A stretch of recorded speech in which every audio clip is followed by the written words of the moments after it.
दोस्तों थोड़ा समय पहला મને એક દોસ્ત મળ્યો। એ દોસ્ત દૂરનો હતો પણ એટલું હું જાણું છું કે એ ભાડાના ઘરમાં રહેતો હતો। તો એના હાલમાં જ કંઈ લગ્ન થયા છે। તો મેં એને પૂછ્યું કે ભાઈ લગ્ન કેવા રહ્યા? તો કે બહુ ધામધૂમથી કર્યા, થોડા પૈસાની જરૂર હતી તો થોડી લોન લેવી પડી।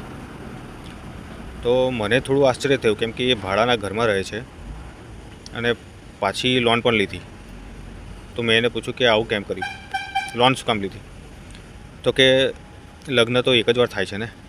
તો વાત તો એની સાચી હતી કે લગ્ન એક જ વાર થાય, સપના હોય છે, એક ઘણા લોકો માટે સપનાની શરૂઆત હોય છે। આ બધું કરવું જોઈએ, પણ સાચું કહું તો જે લગ્ન થયા પછી ખરું ને, લગ્ન થયા પછી જે અસલી જીવનની, વાસ્તવિક જીવનની શરૂઆત થાય છે। શરૂઆતમાં અત્યારે તો બધું સારું જ લાગે, સપનાઓ, વાતો, ખુશીઓ, પણ જ્યારે ધીમે ધીમે પૈસાની પછી તંગી આવવા લાગે ને, એટલે એટલું હું જાણું છું કે જો એને લોન લઈને કર્યું છે ને હજી પણ ભાડાના ઘરમાં રહે છે તો એને પૈસાની તંગી તો આવવાની જ છે। તો દોસ્તો એ લોન લીધી અને પૈસાની તકલીફ આવી તો શું થાય?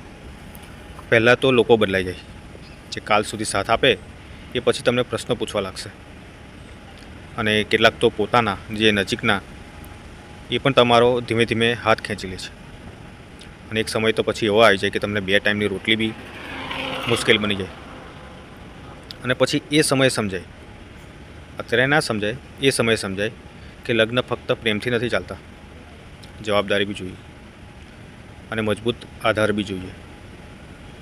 એટલા માટે એન્ડિંગમાં તમને એક જ વસ્તુ કહેવા માગું છું કે પહેલાં પોતાના પગ ઉપર ઊભા થાઓ અને પછી જ કોઈને પોતાના જીવનમાં લાવો।